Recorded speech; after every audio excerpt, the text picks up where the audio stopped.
Hello, welcome back to All for United WFC. That's the first time ever. We've had that intro since last summer when we changed, obviously, the intro. That's the first time I've noticed Nikita Paris is still on our intro because obviously she's on the thumbnail and she's also on one of the pictures in the intro. I've literally only just noticed that. You'd think I'd have noticed by now with all the shows that we do. Good evening to everyone in the chat. How long did it take Connor to fix his hair? 3 minutes. What are we? 4 minutes. So we'll let you have that, Rebecca, for tonight. Get all your thoughts in and all that kind of thing. Obviously, we're mainly going to be discussing Brighton. We're quickly going to touch on the City League Cup exit, or the Man United exit against Manchester City on Wednesday night. We're going to briefly talk about that to start with. And yeah, we'll brush over that because I don't think we want to be talking about that for too much longer. But firstly, let's welcome Sean back to the channel, our resident Brighton representative. How are you doing over there? I'm good. I'm good. It's weird to be on camera instead of the comment section for these videos, but delighted to be here. Delighted to be back with you two of my favourite people in the entire world. And I hope everyone in the comments is doing well. We made it through the week, and yeah, I'm not looking forward to this game, to be honest with you. But I'm sure we'll get into all of that. And it's good now because for those of you who are in the comments will know, me and Sean have got a little bit of a wager going on about Brighton finishing in the top half of the WSL. So we can now debate that a little bit. Now we're halfway through the season and Brighton are currently there, but, you know, they're dropping a little bit. They're catching up the bottom half. So we're going to get into that because, as people know, me and Sean have been going a bit back and forth on the comments on that one. So we can actually talk about that live on here. What is this? What is... Do you know what? I've never seen the FA Cup trophy close enough to know, but I'd back my hair against it. Yeah, I'll take that. Unfortunately, we can't because we do need to put a player of the match poll in the chat, so we do have to quickly discuss it. So, why is Ewell just @ing Barry? Has someone put something in the chat? I'm very confused. I was just trying to work this out myself, but she's asked the question, what's taller, the FA Cup trophy or Connor's quiff? And I think somebody's massaging my ego there by saying that I'm taller than both, which is, I feel great now. I feel 7 foot tall, which is only a foot taller than your hair. I was going to say, that's a first, you feeling tall, isn't it? I know. But there we go. So yeah, we are going to put the player of the match poll in the chat. That will run through the whole show and we'll come back to that at the end. So Barry, just very quickly then, let's have a quick chat about the game on Wednesday. Just your brief thoughts on it. Any standouts for you? Anything of note? To be fair, I actually turned to Ema in the second half and said, this is exactly what Barry was talking about on Monday when you were talking about the way we were playing and got a bit lucky with some of the goals and everything. And that's exactly what I said. I said, this is what Barry meant. We weren't that great at the weekend. And to me, Wednesday just kind of was pretty much the same, but without a little bit of pressing. Pretty much. I want to just try something with you, Connor. So we're just going to do a little bit of rock, paper, scissors. All right? So it's rock, paper, scissors, and then shoot into whatever it is you're going for. All right? So you ready? Here we go. So rock, paper, scissors, shoot. Oh, right. I thought you meant you wanted me to shout something out. I thought you were going to ask a question. I didn't realise we were actually playing rock, paper, scissors. I finished school for the day. I don't need children not listening to me again. We'll try that one again. Are you ready? Yeah, go for it. I'm ready now. Paper, scissors, shoot. Right, now what did you win with? You won with that. Okay, we're going to do it one more time. Ready? Rock, paper, scissors, shoot. Now you see you went with something different, and that's exactly what Mark Skinner did. Now, had you chose to stick with the rock, I was there with the scissors, ready to go. Instead, what he's chosen there is he's almost had that second guess. Should I go with it again? Should I try something? Where was the press? Like, it was just awful. 12 shots, I think, between both of the sides. The possession was better. You know, we're talking about the possession. They didn't need to do anything with it. It was just, honestly, Connor, one of the most atrociously boring games I've ever seen. And I've never been more pleased to have been doing a show alongside it, so I didn't have to sit there and just watch all of that. Well done, Joe. I think both of us would make cracking starters for that Tiger, to be fair. So, yeah, I think, look, let's be brutally honest. It's just a nightmare. Thank you, Leash. Appreciate that.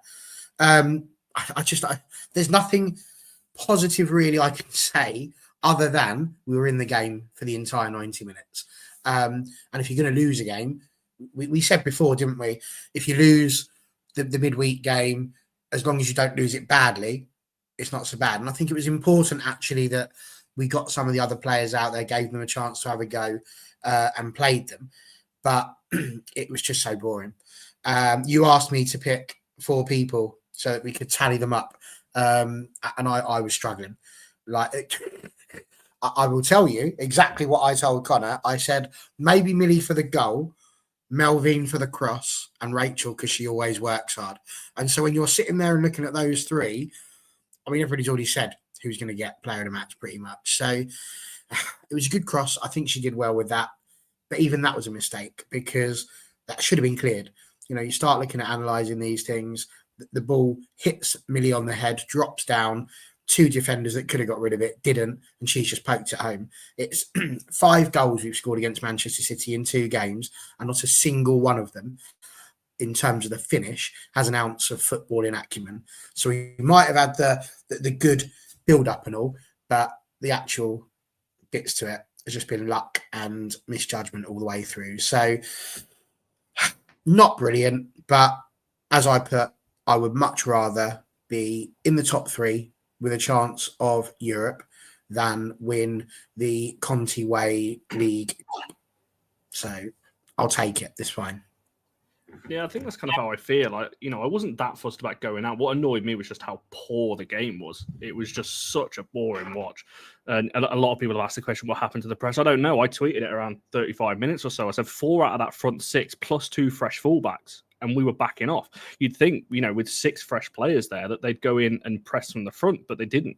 Whether that's because, you know, Mark did speak about this in the post-match, saying that they got it wrong, you know, that they very disjointed, that they weren't pressing at the right times and things like that. So I just don't think, and I agree with Lot, actually, I don't think Williams and Clinton can press like Tooney and Terland. And I think we saw that on Wednesday night.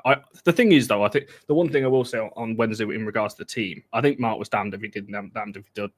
What's the phrase? Damned if you do, damned if you don't. Because I think if he didn't rotate, people would have said, oh, there wasn't. Why he's not rotating for this one if he'd have kept it the same. Obviously, he didn't, made 6 changes. I was happy with the team, to be honest, because if you're going to rotate in a game, that's the one for me. And the players that played are players we wanted to see play anyway. So the team, I think, was fine. I just wasn't happy with how we played and things like that. There's obviously a lot of questions about Clinton as well. I've starred those. I'm going to come back to that because I know that is a hot topic of conversation right now. There's a comment about Terland as well. I'm going to come back to Terland as well because yes, Terland's also is a topic of conversation right now for other things. I just want to quickly highlight this, and apologies, I didn't get your name in the concourse. I know you watch these shows, so you'll know exactly what this is referring to. But someone did approach me in the concourse at half time, and I can't remember which way around it was. You either said that I looked taller in person or shorter in person than I do on screen. I can't remember which way around it was. But that was one of the best interactions I've had with people coming over because I've never had that in all the years I've been doing this with people. I would coming hope over. all of us are taller in person than we are on a screen. I was thinking this because I'm not stood up now. Right? Inches, you're still very, very small. Exactly. So, but that was brilliant. So, if you are watching, because I know you said you watched, you know, all the shows, thank you for that and all the kind words you said about the channel as well. It's much appreciated on that one. Right, let's get over to Brighton. Let's talk a little bit about that. So I have started your comments about Clinton and Terland and individual players. We want to come back to all of those. And vote on the player of the match poll. It's currently in the chat. This is going to be the biggest winning margin we have ever had. It's currently 93%. Fucking Atomy as our. But all the others got a vote, Connor. No. Oh, this could be the week that Connor's little heart breaks. Mallard hasn't got one yet. I might vote for her. So she's got one. But yeah, so make sure you vote on the poll. We'll come back to that at the end of the show. But Sean, I'll come to you then from a Brighton point of view. I don't know what the first question is. How are you feeling as a Brighton fan at the moment? Because it started the season pretty well. It's safe to say form has dipped a little bit, you know, in recent weeks and everything else. But what's the kind of overall mood around Brighton fans right now?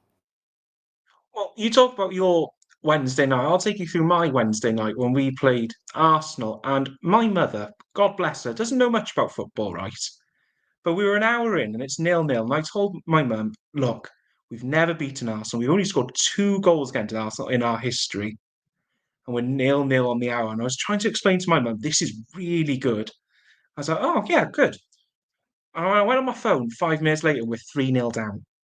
So I'll take you, yeah. So I've had a lot worse Wednesdays, to be honest. But overall, we're in a weird place. And it's quite nice in a way that we're in a weird place. We're not in a relegation battle at all. 17 points. We only need 11 more points, and we've got a record total in the WSL in our history, which is good. But I kind of feel we're in a place where we need to be careful, because I think, look, our worst thing is that we will cause our own problems. We saw that against Arsenal, the fact we like to play out from the back. It happened against Liverpool as well. So I think what needs to happen now until the end of the season, we need to just focus, refine what we want to do so we can be in a better place for next season. But look, we're not going to go down. We won't finish in the top 3. I will happily take a top half finish. But yeah, we're in a weird place where not much is happening, and I'm quite happy about it. You know, we've been in a relegation battle for 3 seasons in a row now, so we're in mid-table obscurity, and I quite like it. I was going to say it is an interesting one. I mean, Leisha's put there Brighton can't like us either fully on it or look awful. So it's kind of like no in between with that one. Obviously, we all know how the reverse fixture of this one went. I know you were pretty confident leading up to the reverse fixture of this at the Amex back. That feels like ages ago now. I don't even know when that was. It October, I think, when we played the reverse one. So a long time ago on that one. Barry, speaking of that game, is there anything, because it was some time ago, and Mark got asked this a couple of times in the press conference today about, you know, is there anything we could take from that or learn from it or anything else? What do you think we need to have changed in that time? Obviously, we've changed a lot since then. We're not using the same system anymore. Toon is now not on the left. We're not playing Galton or whoever at left back or whatever we were doing at the first 4 or 5 games of the season. So the system has changed since then. What do you want to see better than what we saw against Brighton, the reverse one? I'm glad you rephrased that question, because it was a very loaded one. What would you like to see change? Like, I could just hear people like, oh, I'm not going to say it. So there you go. Oh, Christ. It was 1-1, wasn't it? Look, Brighton have, you talk about that preview. I remember distinctly sitting here saying, I reckon we'll win it 4 or 5-0, and just walking away from it. Not talking. In fact, I don't think I've spoken to Sean since then. Just out of embarrassment more than anything else. From my footballing acumen there is just apparently gone. So Brighton were doing incredibly well. And I remember having to stick up for Brighton when you were starting to say they would drop. And it's interesting, you're saying they're dropping. They are as far away, if we're being honest, they are as far away from 4th as they are from 10th. No, not right. Sorry, 7th, which is the bottom half of the table. I knew there was something I was trying to say there. 7th, because they got 12 points there and 17 for them. So actually, they're smack dab in the middle of both of those opportunities there. So I'm not so worried about Brighton in that respect. I think, if we're honest, it's all going to come together in terms of what we're talking about anyway. But I think the thing that really, really, really sticks out for me at the moment is the goal difference and the goals. I just think that for us at the moment, we're not doing great in front of goal. And that is becoming incredibly apparent. Unless it is a gift or a mistake from the opposition, we're not building and scoring goals in the manner that I think we need to, or more importantly, in the number that we need to. And that is, for me, a huge problem, because we've got a really good attack, but we've only scored 20 goals this season in the WSL, which out of the top 4 is the worst. Now, Man City have scored 23, Arsenal have scored 25, but Chelsea are on 36. It's not a million miles off, but you take those extra 5 or 6 goals, and that's the difference between us being sat where we are and being closer to Chelsea and actually still being on this title charge that I, again, suggested might be happening this season. So the defence is awesome, Anton. You're absolutely spot on. And I've bigged up the defence all the way through. And when everybody's talking about taking Dom Janssen out of midfield and sticking her in defence, I argue, well, how can you do that? It is the best defence as it stands in the league still, even against Chelsea. Arsenal are level with us now, thanks to that second stupid goal. But our defence is bang on there. It's absolutely spot on. So there's no drama with the defence. I've not said anything about the defence other than the fact that Aoife Mannion still cannot be our right back if Jade Riviere is not there. To me, poem. There we go. There's one for you. But we can't have that. We can't have Jade Riviere and then Aoife Mannion. She's not she needs to be playing regularly or having a no. She's just not. I'm sorry. I know you keep on saying how she was a right back and she's done all of that. That's great. I was able to run 100 meters in about 12 seconds, but at 42 years old, that's only happening if I'm getting chased by someone with a gun. It's not happening now. So. We just have to accept the fact that as we move older, we're not necessarily able to do the things that we were able to do before. So what needs to change? I think ideally, it just needs to be that we have got to start building up our opportunities more and taking them better. And that's where we come to. You're going to ask me the conversation about Terland in a bit. So I'll save that particular conversation. I know Sean's sitting there already rubbing his little hands together like the monstrosity that he is about. I told you he wasn't all that good in the first place. We're going to get all that in a minute. But whilst we're still in calm and loving places, I think that's the big thing. I'm not too concerned about our defence. I'm a bit worried about our attack.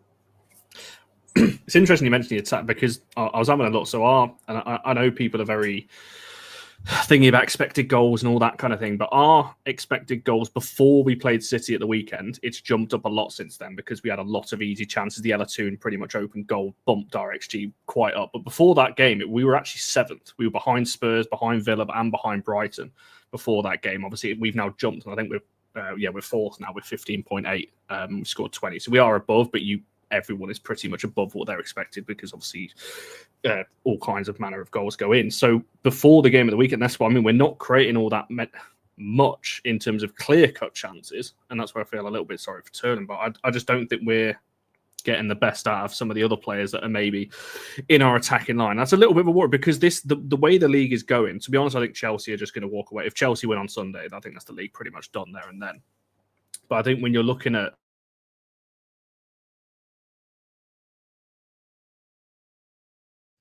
Has Connor died?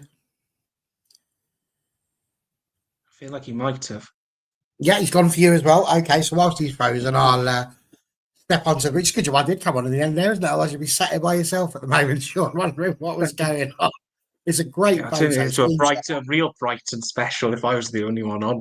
Have a lot Really, of fun. imagine that going on to AFU and all R.I.P. Connor. He'll be back. I'm not entirely sure what his next question is supposed to be, Sean, but I'm going to imagine it's a little bit similar for that as well. That's what's the changed rest of for the us. league in terms of Oh, hello. I don't even know. He doesn't know what's going on, does he? I'll tell you what I'm going to do. I think he's back. Do that. No, he's got. Oh, he was back then. Was he back? He is. He's moving. He was back. Just inside. He was back there for a minute. Connor, where did he go? I got no idea. Like your spirit just left your body. I might go again in a second. I don't know what's going on, but yeah, I don't quite know what happened there. I didn't know where it cut off or what. So you tell me. Well, we were literally just about to ask Sean the question. So if you had a question and you started that, that's the one I'd go with because I couldn't possibly tell you whereabouts you were up to. You'd spoken about the XG. You'd spoken about how you felt sorry for Terland, and then that was pretty much where you sort of went, really. I was going to ask Sean about Nikita Paris while we were talking about attacking lines because she did score against us in the reverse fixture. Obviously, has done pretty well for Brighton. Obviously, we know the good player that she is, but what have you made of her, Sean, this season? Obviously, signing from United last summer. I mean, obviously, she's brought a lot of quality, much needed quality to our attack because we were really lacking last season. And, we've had a change in the way we attack, the way the front three is set up. And Nikita is a big part of that. I don't think she's probably not scored as many goals as maybe we would have liked and maybe a lot of us maybe anticipated, but there's no doubt she strings so many things together for us. And overall, she has been a brilliant signing. And I think we've got a lot of youngsters in that dressing room. And I think having someone of Paris's quality and caliber and what she's done in the game, I think is really helping this Brighton team. And for Daria Vidicic as well, to have a leader like her, sort of who's been there, done that, can lead the line, has international experience. I think that's quite rare in the WSL to have someone like that. So she may not have the goals that we would like, and maybe she would have liked, but what she brings everywhere else, I think she's been so valuable for us.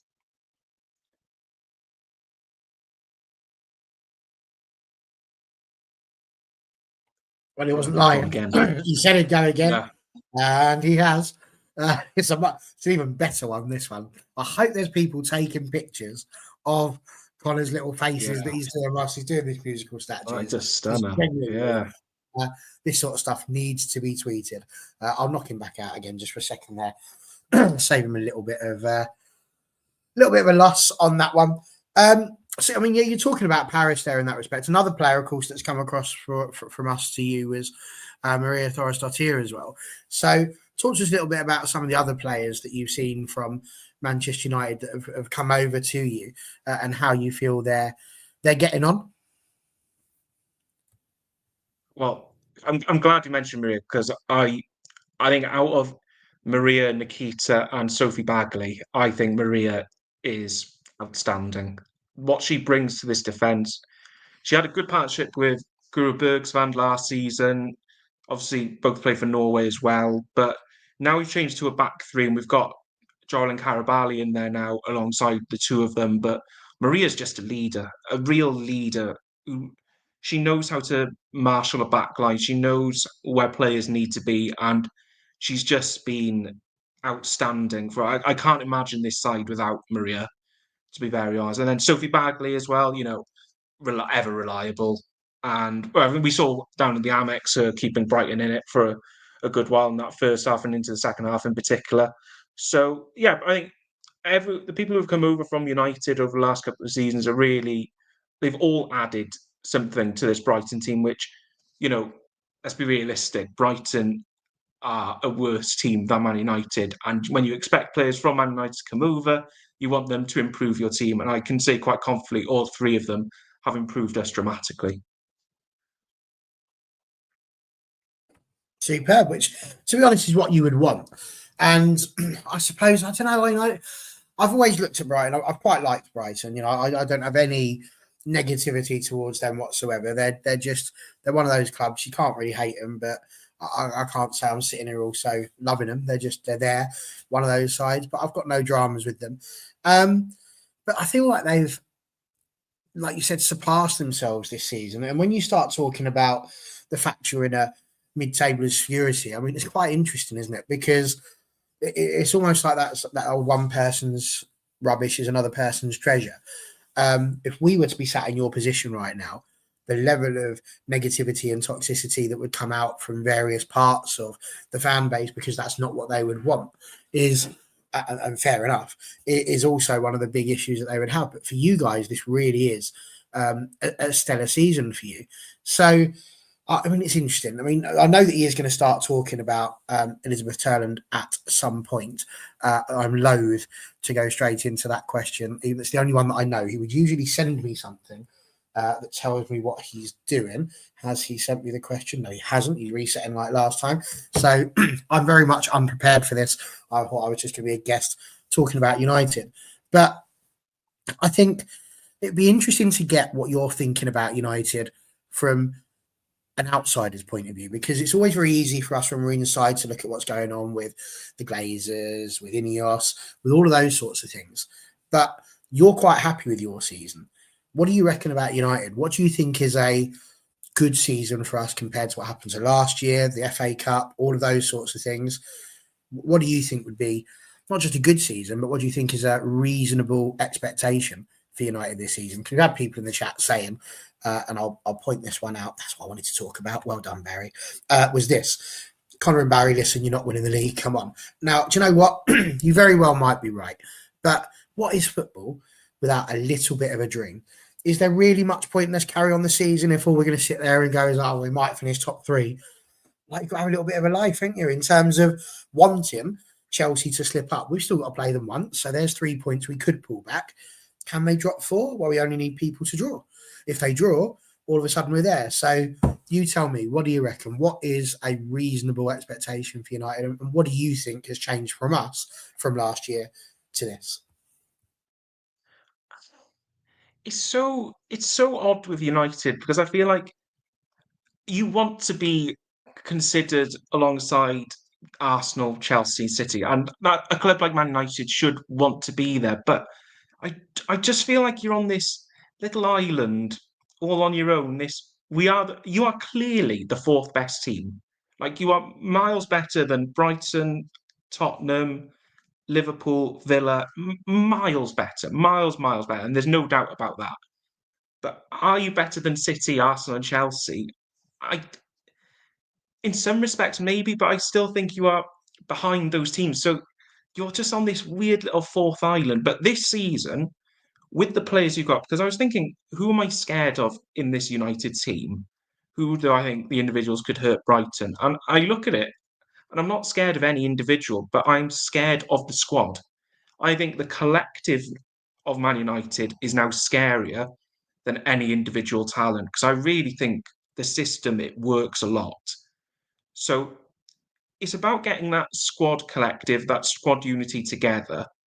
If you can do that, I'm skeptical about Manchester City this season with the injuries, having seen them before Christmas against Everton, against Barcelona, and then obviously the derby. I don't think City. I think it's quite. You can see City dropping out of that top three. So if I'm Man United, I am. I do think third. I have United finishing third this season. I think that would be an unbelievable season. I don't. You're not going to challenge Arsenal. You're not going to challenge Chelsea. I think if Chelsea don't slip up, if the Chelsea don't lose against Arsenal this season, well, on Sunday, I think Chelsea go through the whole season unbeaten. I think that could happen. But yeah, United are just on this weird little island in fourth, but I do think they can get a third place finish this season. Interesting. There we go. That's what I wanted to hear, because I was hoping we were going to finish top three. Hello, who are you? What are you doing after? I'm gonna have to scram all my things. It's like 90 seconds on it before I go again. But honestly, it's not even an internet thing. I know Rose has made a couple of comments about my Wi-Fi. It's not even an internet. My laptop is just bugging out big time. I wish you could feel the heat that was coming off in a second ago. It's gone full on meltdown right now. So I don't know how long this is going to last. I don't think it's quite enjoying. That must be a good thing. Well, yeah. I might need to go sit outside just to cool the laptop down though. Maybe I'll go sit on the front, I don't know. But yeah, it's not liking this. I've currently got the activity monitor up. I'm keeping an eye on that CPU percentage, seeing if it jumps up to 98, which is what it just was a second ago, which made everything crash. So we'll keep an eye on that. What were we discussing? I heard you were talking about just Chelsea just then. Well, I didn't have the questions, and I didn't want to ask the Terland question without you being available, because I didn't know what was going on. So I just made some up, Connor, if I'm honest with you. We started talking about Sean's ideas of what he thought was a good season for He's frozen again. Oh, there he's back. No. It's going to freeze ever so slightly now because I'm now on Wi-Fi, not on Ethernet cable. So don't panic. If I freeze for more than 5 seconds, I've fully gone. If it's just a brief second, I'm still here. Don't you do that to me. This is going to be a game and a half. So yeah, basically, whatever your next question was, whack it out there, sunshine, because we're all good. I did want to briefly touch on Terland because Leash put earlier on, trying so hard to give Terry patience, which keeps for seagulls in the sky. And I said this to a couple of people walking out the ground, that she's worrying me a little bit that she's lashing at chances. You know, don't get me wrong, she's not having loads of chances in a game. So I do feel a little bit sorry for that. We're not creating loads of clear cut for her. But the chances she is getting, she's getting through and she's skying it. She had a one against City just before we scored, actually. Blasted over the bar. She did exactly the same against City midweek. I'm sure she did one against West Brom. She had another one just before the winter break as well. She gets up to her own goal and just for whatever reason tries to put as much power in it as she possibly can, and it is flying over the bar. And I don't quite know why she's doing it, because she is a very good finisher. So Sean, I'll come to you, and I also want Barrett to get your thoughts on it in terms of how to get the best out of her. And do we just think this is maybe just a form thing or a low in confidence thing? Because she is a good forward. You know, I know that people maybe say at Brighton, you know, she was maybe overhyped a little bit, but I've seen her before she went to Brighton. She can finish. This is unusual for me watching her in terms of what she's doing. So I don't quite know what's going on. Sean, what's your kind of assessment of her so far? She's still our top scorer, you know, in all comps for us. So she's clearly doing something right. Granted, we've not scored all that many. But yeah, what would you say on her at the minute? Remember when she signed, I wasn't sure about the signing, because the one thing I kept saying was she's only had one season where she's been an elite WSL scorer. She's always around the 6-7 mark for Brighton in a season in the league, and then she stepped up and got 15 last season. So, and at Brighton, everything was aimed at Terland last season. Absolutely everything. So she would get a good amount of chances because she would get everything would be dropping at her feet, and all she had to do was put it into the back of the net, which she did. But she also missed chances during those games, but she did score enough for us. And it's a weird look. It could just be a blip. Like all good players have a blip. I mean, Haaland's on a blip at City, you know? All the good players have a blip. And what I quite like though is while on Sunday against City, she wasn't scoring, but she was still contributing. She did have 3 assists in those games. And, you know, maybe that's a sign of if she's not scoring, put someone who you're quite confident scoring because she can provide for them. So maybe have a 1-2 punch up front and have Terland play just a little bit deeper than another forward. Because if you know Terland can provide, she can give good service, use that, and then less onus on her to score the goals needed to get you over the line.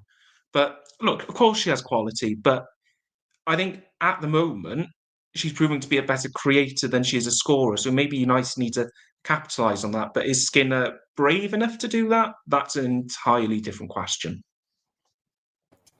Yeah, I think that's the thing, because you mentioned she was exceptional in the press on Sunday's game, pivotal to it, in my opinion. Me and Keris did a show during the week about kind of breaking down what went well about it, and I think that's one of the reasons why is because Terland really pressed from the front, and I know Mark spoke about that as well. But Barry, what do you think it is with her? Because she's getting enough chances. For me, she should be on maybe more goals than she is currently. I think she should probably not loads more. I don't think she should be on Brighton level just yet, but I do think she should be on at least maybe probably close to double figures, if I'm being totally honest, with some of the chances she's had. What do you think it is maybe with her then? Do you think it's maybe a confidence thing? Do you think it's a system thing? Because, you know, Sean made the point there that at Brighton, everything was for her. Now she's coming to a team where it's not necessarily all reliant on her because you've got Mallard, Galton, Bizet, Jace, Toon, Clinton, whoever providing goals as well. Listen, I think it's an interesting one. I've been doing a little bit of sort of research and things as well in terms of the numbers, because she is our top goal scorer with 5, unless, of course, you work for the official Manchester United website, of course, in which case they still haven't given Bizet the goal. You stupid people. But sensible people, of course, have got Bizet down as scoring 4 this season and Williams as scoring 4 this season. But when you start looking at what's going on, I've brought this up a couple of times. She had a couple of weeks ago the second most amount of shots on goal in the WSL. I think she was on 51, with Leslie Russo on 50. Now, what was absolutely crazy about that is you now look at how Leslie Russo has got on this season, and you know it's painful because she's hit double figures for the first time. I think she's on 12 now, and it's frustrating. But 7 in the WSL. When you start looking at people like Bunny Shaw, yes, she's getting 14 out of 14, but Miedemar's scored 4 out of 7. Mary Fowler's only on 5. Jess Park's on 5. So there are players out there that are doing well, but it does seem that actually this is the average for players that are not, you know, playing for Chelsea and therefore playing in the elite ballparks of statsdom. So in that respect, she's doing well in terms of the return based on others. And of course, Arsenal have the ability to say they're also playing in Europe, so they can add additional goals within there. But I just think for me, that's the big thing. When you look at it, the goals that she scored in the WSL is 4. So that's 4 from 51 shots. And that to me is not superb. So there is something that is stopping her from being able to score. And it's going to take a greater mind than mine, I suppose, to work that out. But is it because she's having to snatch at chances too quickly? Is it because, as we've said a few times, we're not necessarily playing to their strengths? Are the chances not as good? Because you spoke about clear-cut chances. There's not too many of them. So actually there's a bit more work that's having to go into them because she's not necessarily one-on-one with a goalkeeper.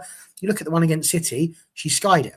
The only thing I can think of there is that she just hates Brighton and therefore thinks that everything above the goal is a seagull. And maybe that's what she's trying to do. Because aside from that, I'm not entirely sure why the ball seems to not hit the target so much. It could be confidence. There's a million and one things. And I think what I will say is that you won't catch me turning my back on Her Majesty. It's very interesting. She's only got a goal more than Grace Clinton. And there's a lot of people at the moment quite upset with Grace Clinton because she's not in the dazzling form that she was at the very beginning. And I just feel like there's a little bit of fickleness coming out amongst the beautiful fans of Manchester United women at the moment, whereby you've got to be flavour of the week and maybe flavour of the month. And if you're not performing, then all of a sudden somebody else comes in as being the new person. It was Grace Clinton. Now who's everybody's midfield darling? Well, it's Hinny. It's happening now. You know, she's had a good game there. She's had a good game at the weekend. So Hinny's now the new Grace Clinton. And, you know, you can not say anything against Hinny because Hinny's amazing. But yeah, Grace, wow, she's out with a fish and chip paper because, you know, her goals were earlier on in the season. She's no good anymore. And I just think we kind of need to get ourselves together really and support these guys. But I also think, like I say, she has got to do a little bit better with the opportunity she's getting. Now, I don't know if that's a training thing, if they need to get a bit more practice on it, but I'm not being funny. You're playing in the WSL. So this kind of should be your bread and butter across all forwards. And this is why I was saying it for the forward line. Because when you take that forward line, Galton's on 3, Jay's obviously on 1 and will remain like that for a while. Grace Clinton, as I said, 4, Terland on 5, Mallard, she scored 4 this season. Bizet, she scored 4 because I'm not a moron. Toon scored 4, Williams scored 4. So actually you're in a situation where you are looking at some of those guys, but I think what's missing for me there is when you start looking at some of the midfielders, because there's not that many there. Janssen counts as midfield at the moment, 1 goal. Emma Watson, 1 goal. And I think you start hitting that. There's not many. Nielsen, she's not had any. You know, Simmy's not scored any yet. So I think when we had that really good season, Connor, there were goals all across the park. We're still getting that. They're just in very small doses at the moment. And we just need to pull ourselves together in terms of scoring, I think. And we're nearly there. We've had chances, but we've got to take them. We've got to be clinical, because if we're not, it's just danger and jeopardy week in, week out. Yeah, I tend to agree with most of what you said. I will just quickly address, Paul said, I can't believe we're discussing Turn's ability. I didn't just sit on here and do a player profile on Turn and say she's going to be one of the best strikers about, because I don't think she's a good player. I think she's a bloody good player, and that's why we're discussing it, because I think she is maybe not hit the heights that we're hoping that she would. She's not hit the heights yet that we were hoping that she would have. I think I predicted 15 to 20 goals for her, because I think she is that good.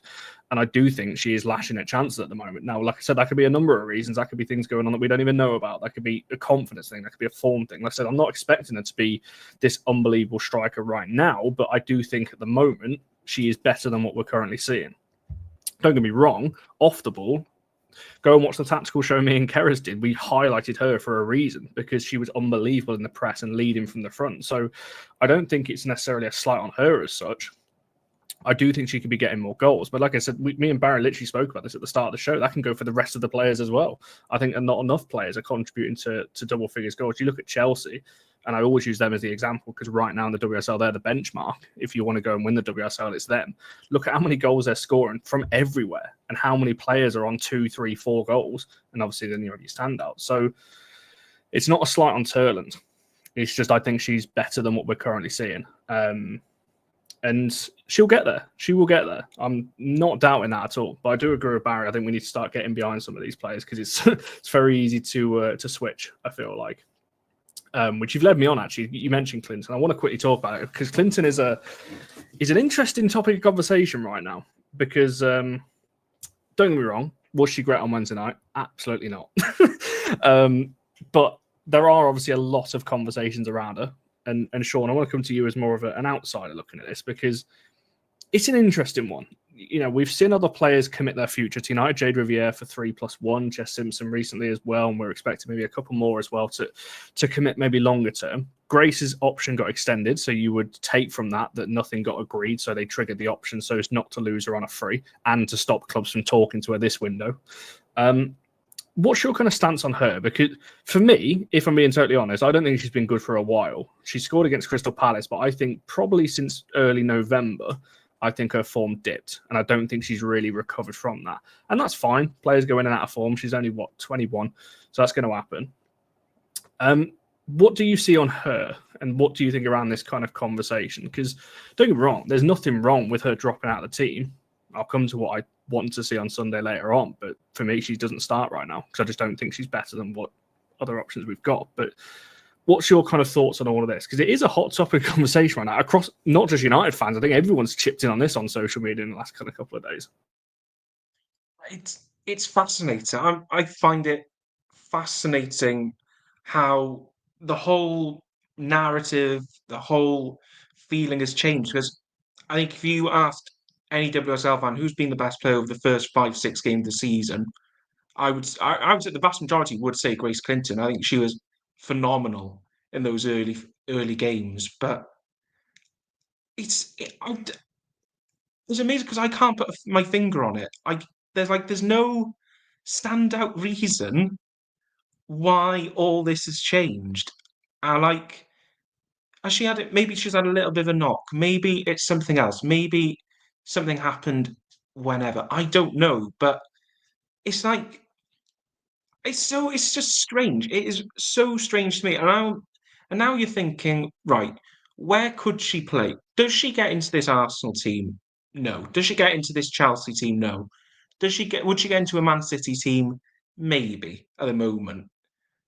Does she get into, but then you think, if she can't get into this United team, are we all of a sudden thinking she's not at the level we all thought she was? Which I don't believe. I still think on a day, she is still one of the great creators in the WSL, but there's something missing. And the fact that no one really knows, no one can put a finger on it, it's just fascinating what's going on. And you talk about the extension. I think if it's an extension there, I think that opens up the summer as a potential for something maybe. But then you ask, which club is willing to take a punt on her? Because if she's not playing, who wants someone who isn't fresh after the end of the season? So, yeah, no, I'm really interested to see how it all plays out.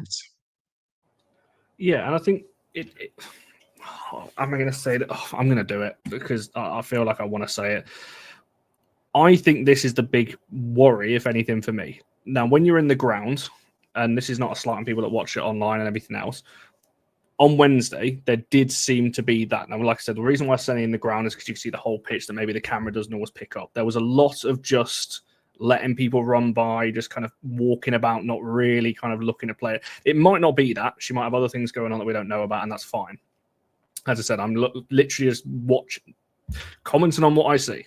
But I can understand why there is potential frustration there. If I'm not saying that is the case before people comment me, I'm just offering that as a potential as to why fans are annoyed right now, because there has been a big switch. And I think I think Rose is right to a point. You know, we saw it with Mary and with Alessia for different reasons. Obviously, Mary was flirting with the idea of Arsenal, Alessia more so. And obviously we saw how that played out as well. So I get it. But I mean, I don't really know what the question is, Barry, in terms of just your thoughts on it, because you kind of mentioned this in your last bit when we were talking about Terland, but I do think there are understandable reasons to be annoyed because I don't think her form's been great, but I think it has gone a little bit too far that way. I don't know. I like how you worded that. You know, Mary flirted with Arsenal. Leslie just went the whole hog and cheated. So it was straight up on there, wasn't it? But I like that. Yeah, that's good. Well done. I've taught you well. Love it. So, yeah, it's good stuff.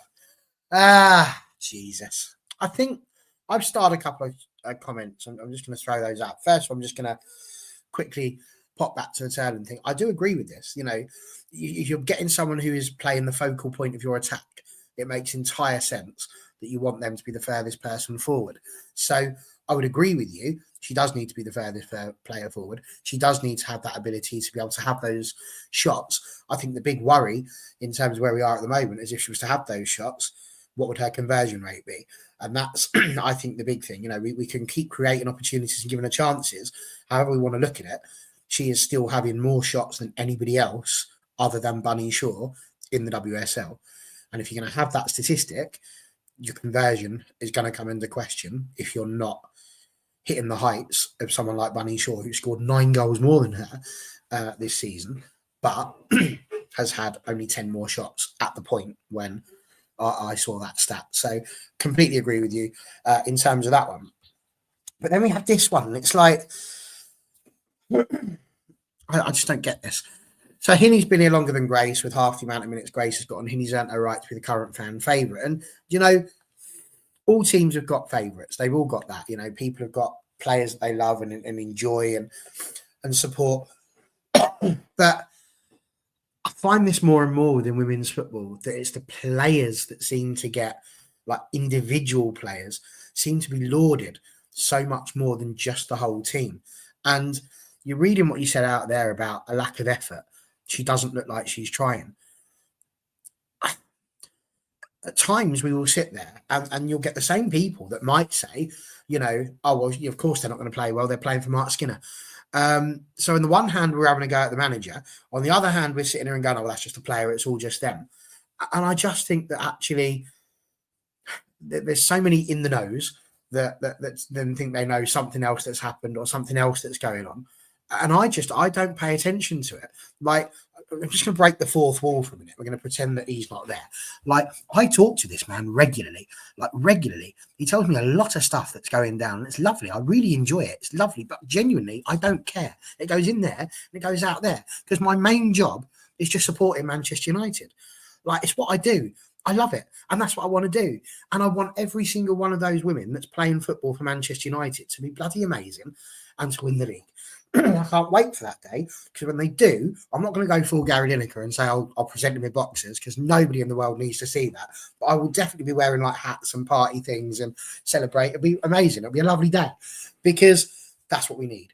I just think that I feel sometimes we push people away. Like, I know people whinge at me for doing this, but Marcus Rashford to me is the perfect example. People want to say, well, he looks like he's given up and he says he wants a new challenge. What sort of person would do that? I don't know. Maybe the sort of person that gets regularly abused by his own fans has maybe decided that he doesn't want to play for those people anymore, because actually it's not much fun. Like, I mean, one day, maybe Connor's going to go off at me one time. You know, oh, stop going on about me about my burger, will you, you short little hobbit? And he might throw his toys out the pram and something will go wrong. I don't know. Maybe he will, maybe he won't. But it's not nice when it's done without love, and it's not done with love at the moment. And I suppose that's where I am with Grace Clinton. At the end of the day, we're doing exactly what True says. We're just speculating. We don't know. We've got no idea what's wrong with her. All we can do is hope that she gets back to some form of fitness. I find it really weird that she went off to play for England, and it's only since then that she came back that there does seem to have been a bit of a dip. But equally, could there be a little bit about people aren't stupid playing football? If I was a football manager after that first 5 or 6 games and we're playing up against Manchester United, who am I going to ask my players to mark and make sure they're not able to get into the game? I'm not going to be sitting there saying, yeah, get on that Millie Turner. I'll tell you what, she's always in the box. No, because she's defending. I'm going to be saying that Grace Clinton, she's a threat. She's dangerous. Got to look out for her. I'll never forget the famous Liverpool manager, Bill Shankly, turning around and saying they've only got Best, Lauren Charlton. And if you can't beat those 3, then you're all bloody rubbish.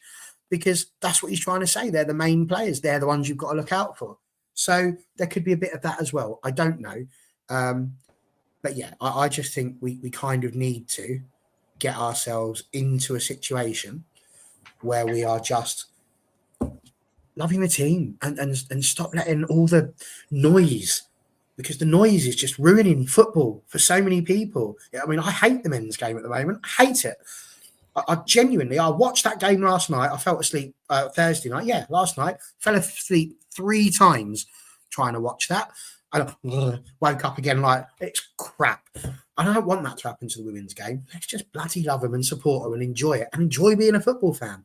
Because you wouldn't believe it, we're third and we've got a chance of Europe this year, Connor. I think this is going to sound really weird. Everything you said can be true in the same context, weirdly. Like, you can... I don't know quite how best to explain that because you said so much, but I think everything can be true. I think she can be criticising the way that she is and then be in poor form. You can also love the play. You can also have your fan... Everything you said is kind of true in a context. But I think, as I said, for me, she shouldn't be starting at the moment because I just don't think she has earned that. And we've always said on here that you should earn your starting spot. I think at the moment, Toon went away. Then this is why I say to her about, Clinton coming off the bench and earning that. I don't think when she came on against City at the Etihad, I don't think she did enough there. I don't think she did enough Wednesday night. So when I'm looking ahead to Sunday, for example, for me, it's Janssen, Mirzara and Toon because that's the midfield three that is the best right now that is currently playing. Now, Clinton can play her way back into form, and if she comes off the bench on Sunday, or if she's starting or whatever, I don't know. If she comes off the bench Sunday and plays really well, then you can have a bit of an argument. But I just think at the moment that there's been such a drop off, and it's just for me, it's the same thing I used to say about Toon. Obviously, we know that she had other issues going off the pitch. Obviously, she spoke about that and didn't look as fit as she was before. And I'm kind of looking at Clinton being like, I don't know, especially Wednesday night. I always go back to that. I was just watching her thinking like, this isn't the Clinton we've seen, not even just at United, at Spurs last season. It's not the same energy. And that's the real good thing about Clinton. I said it on the ball, she scores, she creates and everything like that, but it's off the ball. She was really getting stuck in and winning the ball back. I've not seen that in the game when she came out of the Etihad and also Wednesday night. There could be other things going on, I don't know, but that is a little bit of a worry for me. And even pre-Christmas, that we've not got that same, I guess, fire in her. It's almost like she started really well and then lost that fire a little bit. I don't know. I don't disagree with a single word you've just said there.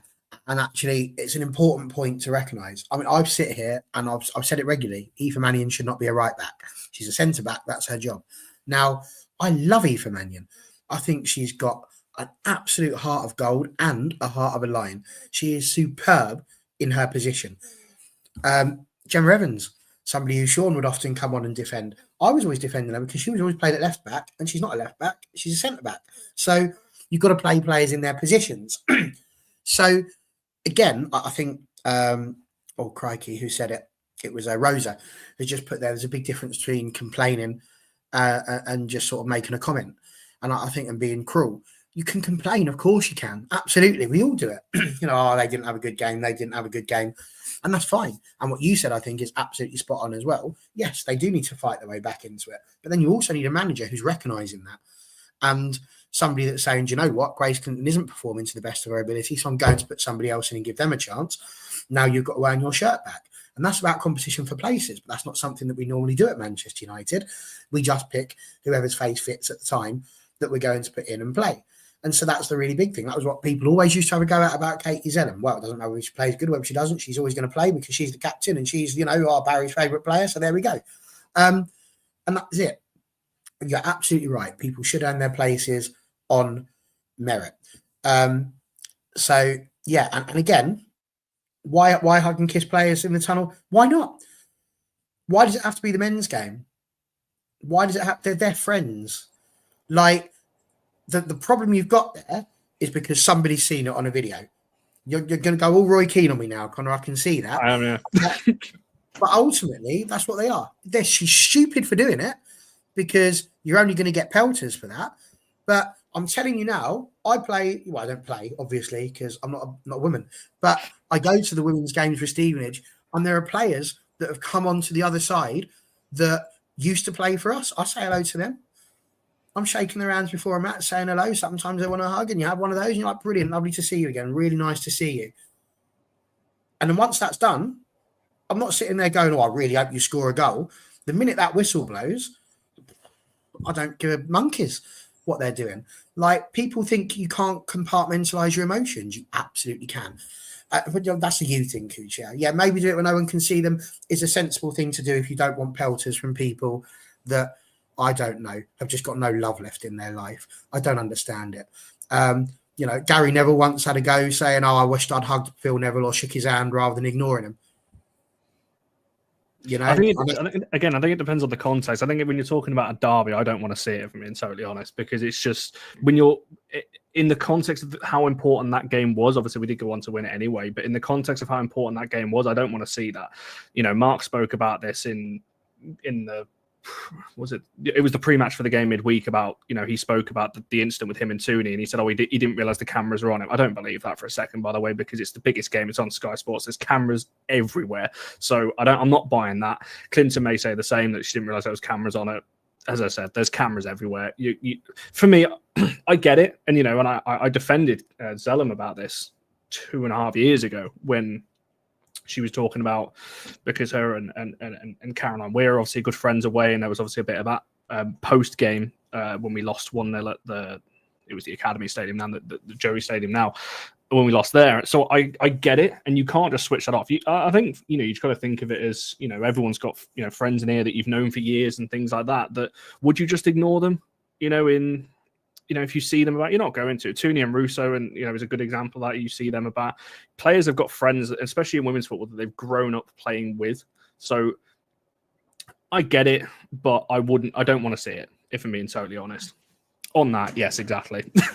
But yeah, I would just do it maybe after the game, outside the ground or something. Just leave that, especially before a game. When you're leading up to a game and a big game like that, I would keep that separate, but do it afterwards. You know, don't do it before. But that's just me. I don't know. Everyone's got their own thoughts on it, and that's totally fine. Depends how tribal you are, I think, when it comes to these kind of things. And Leash is with me. Do it after the game. I like that. Yeah. But again, you're saying that. Which game is it that she did it, Ron? Was it the Sunday one or the Wednesday one? Yeah, she had. The Sunday one, the one that we won. Yeah, before. I don't know how long it was before. You say, do it after. But then do you not think the City players are going to get pelters? But you've just been beaten by Manchester United and you're off hugging your mates. What's that all about? Like, genuinely, it's not that deep. We're talking about professional people here. These are people that should be able to still play a game. And as somebody just put there, Keaton had an absolute shocker after she did it. So, you know, I'm seeing it. Grace Clinton go and hug more goalkeepers, because if it wasn't for her hugging Keaton, maybe you might not have felt so giving. So I don't know. I think we're just focusing on things that don't really matter. What really matters is the effort. And again, people sitting there and saying, you know, do you know what? I'm so glad you brought this up, RC, because actually I meant to say this right at the beginning. Absolutely, it was a penalty. But, I mean, I'd be embarrassed to be the manager of the club. Don't give me that. I'm not so sure it was, but carry on. Oh, no, you must have your quiff must have drooped in front of your eyes to not see that. She gets the ball. Keating gets the player. It's a penalty. My issue is, don't sit there and go, well, another game, that would have been a penalty. And that would have been us level. Oh, brilliant. So it was enough for us to get a draw. How about you go out there and actually try and score more goals so that we can win the game without worrying about the chuffing penalty in the first place? Ridiculous. But yeah, I just think there's more important things to worry about in the world than whether or not two friends have hugged each other before a game of football. If you think she played crap, brilliant, fine. It absolutely, you know, and you might think that contributes to it. But I guarantee you, in the middle of that game, nobody is sitting there going, that's my mate. That's that. They want to win. They're all playing football because they want to win. If you think that ability to have a hug with someone beforehand is affecting their game of football, then I've got a set of magic beans to sell you. Yeah, I think, well, it's funny, isn't it? Because Mark said a few weeks ago, and he said it repeatedly this season, that we're not going to make excuses in games. And literally the first question he gets in the post-match presser on Wednesday was, we should have had a penalty. And, you know, that's a big moment in the game. And it's just like, there's an excuse right there. You've just said, we're not going to make excuses. And you've literally just said one right in the thing. So, yeah, I don't know. I've not watched it back, to be honest. I'm going on memory from seeing it live 2 days ago. But there we go. Anyway, right. Sean, you've been sat there very quietly and patiently waiting, so we'll come back to Brighton very quickly, because we're an hour in now. Jeez. I wanted to just quickly ask you in terms of Brighton, in terms of players that maybe are going under the radar a little bit, someone to watch out for. You know, who's kind of been that kind of player for Brighton? Because everyone knows the big names. In fact, very quick one before I ask you that. Is Kirby still out, or is she back? I believe she's still out. I wasn't involved on Wednesday at all, but I'll be honest, I didn't want to interrupt that. That was beautiful. I loved that. And you know what? All I thought in my head was, God, I hope Nikita Paris gives everyone in that United lineup a big old hug before they go out and let whatever be. I thought that would be quite beautiful. But no, I did not want to interrupt that whatsoever. It'd be interesting to see what reception she gets, because Maria Torres Dossi will get a big, reception. She always does. She gets a really big one. I would imagine Keats gets the set. Well, no, I don't know whether she will now. Now she scored against us. Maria never has done that. So whether United, I don't think they will, but it'll be interesting to see what reception she gets. I imagine it'll be applause, to be honest, unless she scores before she gets subbed off or something, or subbed on, or well, no, that's impossible. Unless she scores and then gets subbed off and starts shushing the crowd or something. Then she over-celebrate, did she? In front of the United bench, she did. I mean, there's a lot of players that would like to see that in front of the United bench. I mean, at least she went there. The worst she ran past you, give it a take that, Connor. So there's definitely that argument. But Sean, that question obviously about players that maybe go under the radar and some standouts, and also lots ask a question there as well for you. Yes, Ollie Slaggers was one I was wanting to bring up because I've been really, really impressed. She's taken, I think, whenever you buy someone from the Eredivisie, men or women, I think there's always a question mark. Are they going to do well? Because some of them do, some of them don't. But I've been really, really impressed with Ollie Slaggers. I think she's been really solid when we need it. She's played in midfield sometimes, and her and Vicky Lasada have a really good partnership in there, and I'm really happy about that. But a lot of the other players have stepped up as well. I think Poppy Pattinson's having a really good season on the left wing back position. She's played at centre back sometimes as well, and I think she's the next one to get a big move. It wouldn't surprise me if she went to a United, a City, an Arsenal, or Chelsea in the summer. Elena Chankovic as well is coming back into the fold a little bit. Again, she had a good hour against Liverpool on Friday. I think that's a bit of another creative spark we've maybe lacked in the last couple of games. But overall, this is just a team of solid players. There's no standout, but everyone's sort of coming along quite nicely. Bruna Villamala's coming along really well now. I think she's settled in now after coming in from Barcelona on loan. Caitlin Hayes has just joined as well from Celtic, so it'll be interesting to see if she goes straight into the lineup. But overall, I think this is just a really solid squad where everyone's sort of coming along nicely. And I think that's what we've been missing, is just consistency. And a lot of these players have been really consistent for us. I've got a question for Sean. Oh, God. Which place is better, Brighton or Hove? What's better? Yeah. Brighton. The way I describe it, I think Brighton's for the common people, Hove is for the poshos. Interesting. I think that's the way to put it. Brighton and Hove? Why isn't it Hove and Brighton? Because the poshos usually get to go first. Bigger. Brighton's bigger, and we have a lovely pier. And when you have a lovely pier, you should get first dibs on the name, and therefore, there you go. Sorry, Hove, but they have a lovely cricket ground, so I'll give them that. You got a pier, Connor? Have a what? You got a pier? In Pershore, we got a river. It wouldn't be a very long pier. Got a river in Pershore. Wow, you're blowing that up. It's got a river and a corner shop. We don't have a lot here. Anyway, didn't realize that was a key. Oh dear, we do it all on this show. I want to quickly mention Saf Middleton Patel, because a player that obviously concerns us both. Obviously, with Sean being a Welshman and me and Barry being Manchester United fans. Mark spoke about this in the pre-match press conference earlier, saying that the club are exploring loans. Obviously, that makes sense with bringing in Kayla Rendell. We've now got 3 keepers.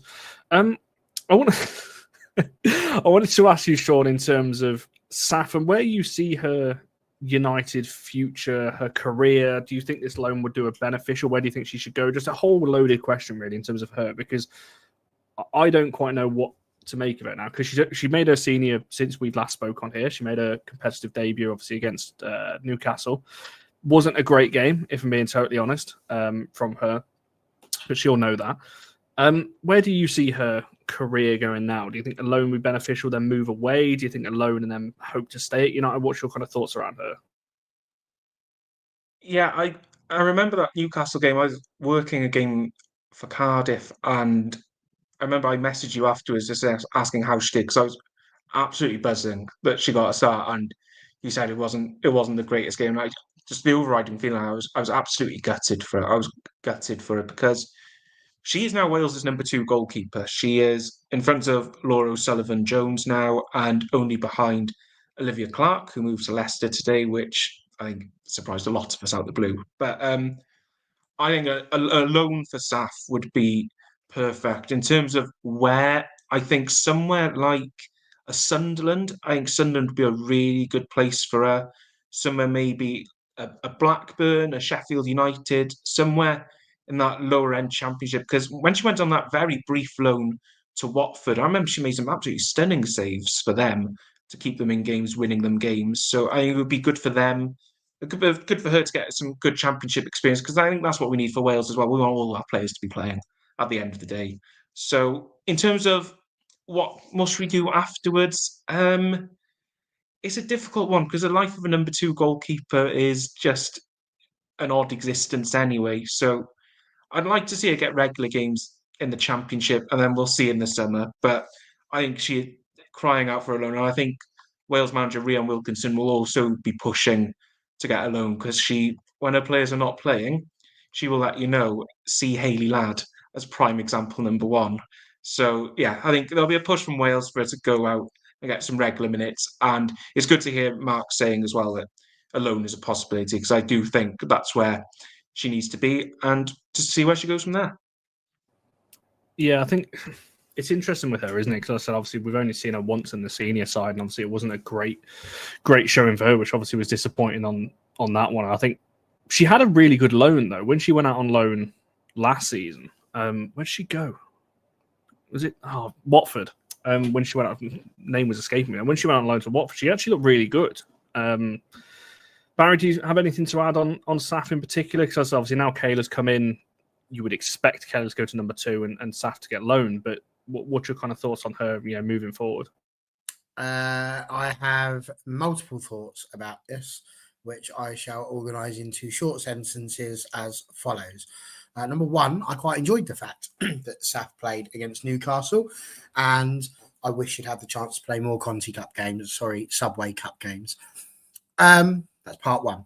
Part 2, I actually think we should sell her now because I don't see that she will have a huge future at Manchester United with the way things are now. I don't know a huge amount about Kayla Rendell, but obviously bringing her in from Southampton, she's clearly been brought in, as you say, with the number 2 slot in mind. And if you're going to do that, there's not enough games at this level of football for us to have 3 goalkeepers. So she has to go away on something. We could send her away on loan. Of course we could. But you have to argue what would be the point, would be my question. And for that, I'm talking people like Baggers, people like that, that we've sent out on loan. She came back, didn't really get the chance to play. We gave her a few token games, and then that was it. Off she went. So I feel like you can't have 3 goalkeepers at this level. She's been a superb player. She's grown well with us. She has worked incredibly hard. I would have loved to have seen her stay as a number 2. I said that because that's where you get your learning from, the opportunity to be there. You go into match day, week in, week out, you're training, you're doing all those things. I just think that at this particular situation, I don't know, Fallon's going to be the number 1, and how could you argue against that right now? She's an absolute beast. Kayla's going to be number 2. I think for her career, she needs to find somewhere she can go, where she can get full football regularly, and have that opportunity to grow. So, yeah, I think that's what I would do, is sell her reluctantly because I wish she'd had more chance to play for United. But what else can we do? Yeah, and I think that's kind of what I'm leaning towards, to be honest. I think her moving on is probably close now, if I'm being totally honest. And I think I said this to a couple of people on Wednesday night, actually, that I actually think Saf will have a good football career. I just don't think he'll be at United. And that's fine. Not everyone's going to make it through your ranks and make it into the team. But she's a very good goalkeeper. I think she is better than what we saw in the game against Newcastle. But like I said, I just don't think she's at the level of Fallon or even Kayla, if I'm being totally honest, yet. She may well get there. I just don't think United have, as Barry said, there's not enough games to try that out. And at a club like United, when you're pushing for the cups and things like that, it's difficult to find those games. So, yeah, I would be maybe moving her on. It sounds like obviously it's a loan till the end of the season, then potentially moving her on then anyway. But we'll wait and see. Right, a few commenters quickly start because Rosa asked about Northstand. I don't know. I'm assuming it is because none of us have been moved. But what I will say is quite a few people I know have tried to buy in Northstand and they haven't been able to. So I assumed off that we were getting moved. We haven't, yes, but I really hope we are because I was looking at this the other day, and for people who don't go to games, this won't mean anything. For those of you season tickets in North, we've had 9 home games so far, or this will be the 9th at LSV anyway. Only 4 times have we been in North Stand. Every other game we've been moved. So I really hope this weekend we're actually in North because I pay for my season ticket to be in North. I don't want to keep getting shifted over to South or to East Stand or wherever else. So I think it is. I've not been told otherwise. But we'll wait and see. And there was a lot of comments about this was brilliant, Leash. I think that's probably comment of the night. The Witch of the Wardrobe, except it's the river in the corner. I quite like that. Rosa came in with the river big enough to sail boats on a stream. It is a proper river, the River Avon. So it's big enough, and even went with that. I might argue it's more of a stream than this has been tonight. Yes, to be fair, a lot will argue that. To be fair, watching this, especially if you're watching for the first time, on this one. And there was also this. This has been commented a couple of times about the press conference being behind a paywall. I don't know what you guys are watching the thing on, but I don't think it is. Unless I'm missing something. I've checked the website and the app while I was listening to Sean there. And I've got it fine without paying anything. So I don't know whether other people in the chat can confirm that, but I can see the press conference on the app and the website without having to pay anything. So I'm not entirely sure what that is. Unless that's an outside of England thing. I don't know. But I'll let you guys in the chat discuss that one because I really don't know what the answer is there. Andrew's come in with the full stop as well. That's an official statement from Andrew Wall right there. North Stand is definitely open. I'll take your word for it. There we go. It's not behind a paywall. Oh, there we go. I don't know. Don't know what that was about. So apologies. Well, I don't know why I'm apologising. If it was behind a paywall, I don't know why. But I think that never said you needed to script. Oh, I don't know. I really don't know, Sporty. I'll have to check that when I come off the stream. That's the first I've seen of that. Cool. Right, there's a couple of questions there before I come to the end of the Shakespeare. An hour and 12 minutes in here. There's a couple of quick fiery questions to go through. This one, very quickly, Barry. Do we think Sambo made a case for a start? Well, there was a question I was going to ask in terms of do we think anyone made a case on Wednesday to start on Sunday? Sambo, for me, is probably the only one, if I'm being totally honest. Do you think she's done enough to prove that she should be starting over Gabby on Sunday? Listen, I think that Manchester United, as a football club, you're going to swap players around no matter what happens when it comes to cup competitions. And so you should for the Conti Way Cup, as I said. So I've got no dramas with that whatsoever. Did she make a case for starting? Of course she did. She came on and played incredibly well, shored up the left-hand side on the derby on Sunday. But let's be absolutely frank. I mean, she was all right. The goals came from the right-hand side. So that was Aoife Mannion's side. So we can't sit there and say that the problems were coming down the United left. So in that respect, she did well. The simple truth is that I will support either of those at left back. I think it depends more on what you want to do. It seems to me that Anna Sandberg seems to have a little bit more attacking thrust. So therefore, if we're looking to get at Brighton and try and get around the back and get the goals, yeah, makes sense to play Anna. But you're certainly not going to find any part of me that's particularly depressed if Gabby George has been mentioned too. So, yeah, I think there's an argument. Of course, there is. but I would not be looking at left back and saying that that's the most important place we need to be worrying about right now in terms of Manchester United. Yeah, I think I'm with you. I'm not really fussed who it is. I think Anna's definitely close. I think when you're looking at the players that are playing the cup games, on the fringes of starting the league, I think Sandberg is the closest now, and I think I'm not fussed either way. I wouldn't mind Anna, to be fair, because I do think she offers a little bit more going forward. And if we're going to try and break Brighton down, whether that's something that Mark looks at, I don't know. So I don't know. I think she's in contention for sure. I don't think it's maybe like other players where you think, like, I don't think Simi's maybe did enough. I don't think Melvin, I love the girl, but I don't think maybe she did enough in the game to warrant a start either. So I think Sandberg definitely is a shout. I don't think Mark Weller, for me, to be totally honest. I think he's got his league team and he's got his cup team at the moment. The big question for me, and I don't want to go back to that, but is whether it's going to be Hinney again or whether it's going to be Clinton. I think the rest of the team probably picks itself.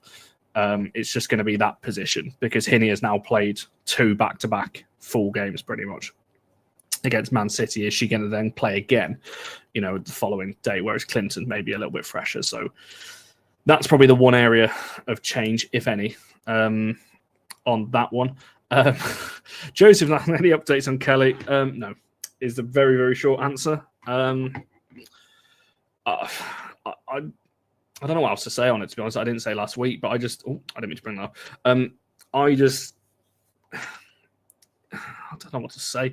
I think she's wanting to get out of Man City at any cost, and I think there's probably a lot of stories coming out that are trying to push that. And I do think there is an interest there, but I think it's not maybe as strong as what some people think it is. So I think from Kelly's side, this is probably being pushed a lot heavier than what it actually is, which is not unusual. She wants out of City, and I get that, but I don't know. Kelly, Sean?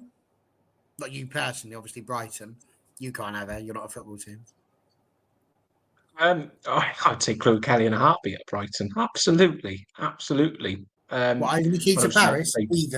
Heathen. No, I'd have a front three of Villamala, Kelly, and Paris. I think that would be wonderful. But I think that'd be a good movie, though. I can't see in a million years Chloe Kelly. I can't see in a million years Chloe Kelly wanting to join Brighton, as much as I'd like it to happen. But I think she's got far better ambitions than the South Coast. Yeah, so I don't know, to be honest. I think this sounds really cliche or whatever, but I think it's just a case of just watching what happens over the next 6 days. Mark's only thing he said, which is a very typical manager answer, is that we're looking in this market and in this window, and they'll make the moves if they feel a player is available. So I can only go off that publicly. So we'll wait and see. We'll wait and see what happens in 6 days. I'm leaning more towards I'd be surprised if she came, to be honest.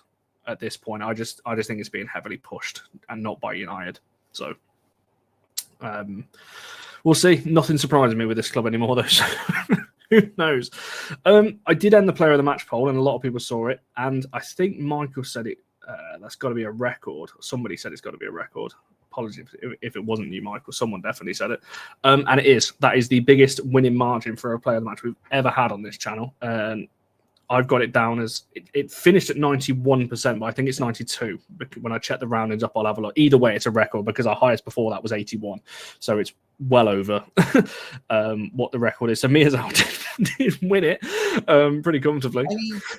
Any truth in the rumour that the only reason the other people have got the votes is because that's why you disappeared? So you could just go in, log into your other YouTube accounts, whack in a couple of votes, and that's what happened. It's not true. I did vote for Melvin because she had 0 votes at the time, but that's the only vote I did put in. But yeah, Hinney fully deserves it. As I said to a couple of people before we went live here, that if she doesn't win this poll hands down, something's gone wrong. Because I don't trust you lot with polls these days. After I put the Chloe Kelly one out, with the 70% saying yes. What's that? I couldn't believe that. I reckon Chloe Kelly's people have done what you've done, and they've gone in there and just kept saying yes.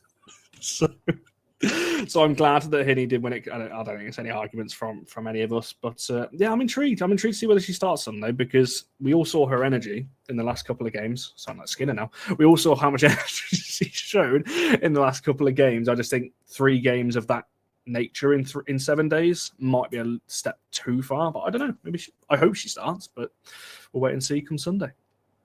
Right, have we got anything else to cover other than score predictions, or are we good, good to round this one off? If not, then Sean, what's your score prediction for Sunday? Well, the only teams we've failed to score against this season are Man City and Arsenal. We've scored against every other team. We've scored 2 against Chelsea, and I'm quite confident we'll score. And then I'm also quite confident we will pass ourselves into trouble and concede that way. So I'll plump for 1-1. I think we can go up and get a draw, but it also wouldn't surprise me if we did something silly and lost 2-1. But I'll plump for 1-1.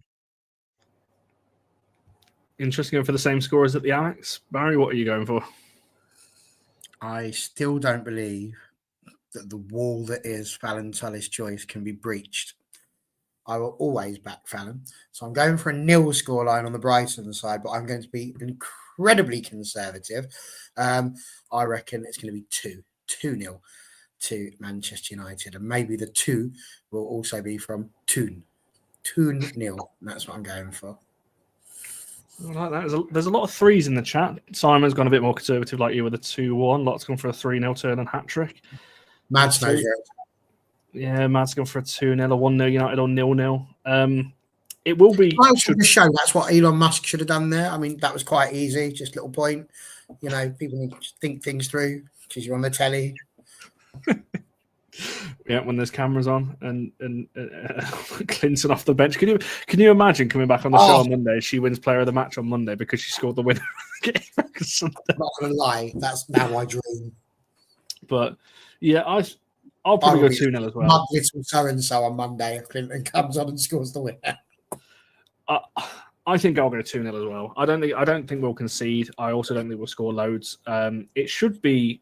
Should she start, which I'm expecting her to, it'll be Terland's 50th appearance, which is quite fitting. That's coming against Brighton. 50th WSL appearance, which is quite Terland. So 50 for her.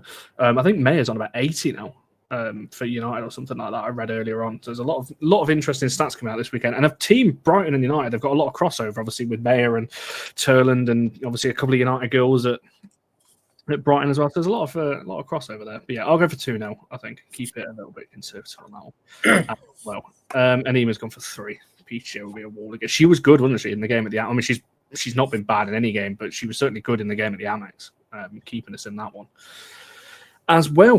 And then I've gone for 2 as well. Right, before we wrap it up then.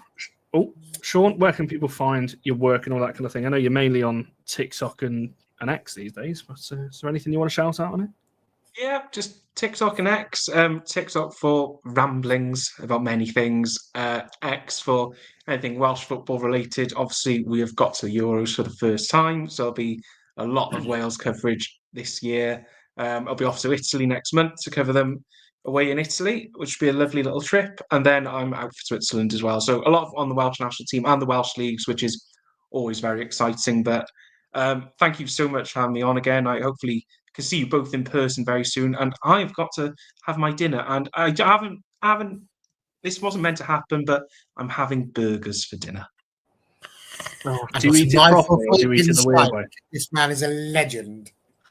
Do you eat it properly, Sean, or the weird way? Yes, he does. With your hands, the way it's been eaten for ions. You know, the cavemen ate with their hands. It's fine for us to eat with hands. Yeah, cavemen also do a lot of things that we've evolved on from. I'm not going to lie, Connor. You would have been the world's worst caveman. But exactly, that's my point. We've evolved now. We've got knife and fork. We've got cutlery. So we evolve out of using your hands. That's the whole point. So yeah, you guys are just not caught up yet. Burgers with their knives and forks. I'm just, like in Pokemon, how they evolve to the next character. That's me. Me and Georgia, because she does it as well. We're like the next level now. That's You'd also be an awful scout. I mean, just in the scouts, you used to be in a situation where you would think things through, and you maybe try and fashion things. Like you'd be the sort of person there trying to whittle a spoon. Do you know how hard that is? That'd be terrible. It was so bad. People were trying to whittle a spoon. I went out and just got a wooden spoon and I did it. And they were all really impressed until I showed them the price tag. So it's like, it's not worth it. I've eaten yogurts using the yogurt lid. at times. You know, you're trying to make life easy for yourself, Connor. And this idea that you've just got to have cutlery all the time, like you sound like you should be in Hove. Me, Brighton massive. That's an unbelievable comment as well. Hey, man, Connor. There used to be a captain cave, man. It's honest. But Joseph with me, there we go. We're up to three people. No, Joe, what have you done? And well, more importantly, what have you done? The tiger's gone. And what is that now? He's a cheeky monkey, is Joe. That's what he is. Eating with your hands. I bet you the monkey would eat it with his hands. I don't, Ella. I have no idea. No. You need to Google Captain Captain Caveman's hair is just yours, but without the quiff. Well, there we go. See, learn something new every day on these shows. Which it's a what? Chimp with alopecia. Got no hair. It's like me, but I haven't got alopecia. I'm just old. To be fair, it could well be I've never met Joseph, so. Well, I have seen him from a distance. We waved across the Queen Park Stadium, but that's about it. So who knows? It is. Oh, my life! If I go onto Twitter in about an hour and see, Please, that has to happen. Wait for this. I'll tell you what, Leash is becoming one of my favourite people. Can't believe this. We did indeed. Is that interference between the honestly, I apologize for those of you watching earlier on that my laptop side. I don't actually know what happened. I'm going to go and investigate after this, but I have a feeling that the charger wasn't working properly, and that's why I kept going, because it was on such a low percentage. It was running an overdrive, and then it just died. Is what I think happened. Because it's been okay, touch wood, since. So we shall see what happens. Anyway, right, we'll wrap it up there, because we've been going for a little bit longer than I thought we were going to. We'll be back on. We'll be back on Monday, 7:00, of course, for the match reaction to talk all about Brighton again. If you haven't already, me and Keris did a quick video talking about Jess Simpson's new deal. That went out yesterday, so you can go give that a watch. That's under the videos section on the YouTube channel. We'll be doing a lot more of those kind of shows. I know people are kind of liking it. Some people called it, someone on the comments on, was it Wednesday, mate, that like Connor and Keris double act. I don't know where that's coming from, but we'll roll with that. Maybe there's a bit of marketing in there, but we'll be doing more of those types of shows as the channel moves on for you as well. If you see us about Sunday, come and say hello again. It's been nice to meet some of you over the last kind of few weeks or so at games. Make sure you're liking this video and subscribing if you haven't already. If you aren't already, if you could follow the X account, that'd be much appreciated. I think we're literally like 5 followers off 10,000. That'll be brilliant if you could drop us a follow on there. And the TikTok and the Instagram and everything else is All for United WFC. Make sure you're following Sean as well. It's been absolutely brilliant to have you back on, and we shall see you guys on Monday.